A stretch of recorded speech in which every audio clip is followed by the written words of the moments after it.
My name is Anna, and today I'm going to be talking to you about phytoremediation.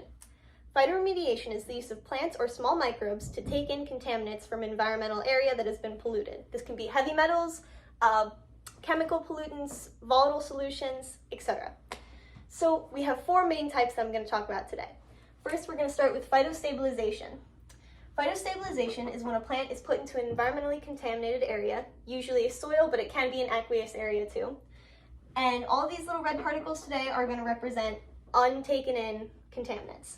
So when the plant is first put in, it's starting to take things in. As it gets bigger and bigger, it's going to take in even more contaminants. These little blue ones are going to represent the ones that have been taken in already by the plant. So once the plant gets big enough, it's going to keep taking in more and more of these contaminants and hold them so that they're not bioavailable for other organisms in the environment to take in.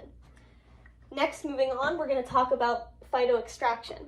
Phytoextraction is similar to phytostabilization, except that after a certain period of time, the plant is going to be taken up out of the environment and replaced with a new one, like so, which will continue the process.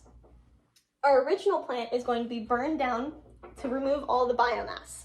The contaminants will be taken out of the ashes of the biomass, and then they can be recycled, depending on the contaminant. Usually heavy metals can be remade into something useful. Next, we have phytodegradation. Phytodegradation is similar to phytostabilization, as it takes in everything through its roots, but as the contaminants travel in through the roots, they'll start going up the stem and into the leaves up here. Once they're in the leaves, or the plant body, whichever plant it is, the plant will use its natural enzymes and processes to start breaking down these contaminants into individual compounds. These compounds can actually then be used to help the plant grow bigger and stronger. And as it grows bigger and stronger, the more compounds it can take in. Very cool. Then, moving on, our last one, phytovolatilization. Phytovolatilization is very useful for chemical compounds that are safe in a gaseous state, but not in a liquid or solid state. So, similar to phytostabilization, as it takes in these contaminants through its leaves and roots, they get trapped up here, and via evapotranspiration, the compounds can then be turned from their liquid solid state into a gaseous state and let off with H2O. So, how can this be used in today's society?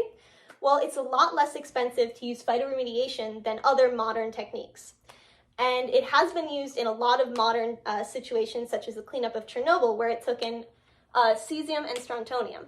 So thank you for listening. I hope you learned about phytoremediation, and I hope it excited you.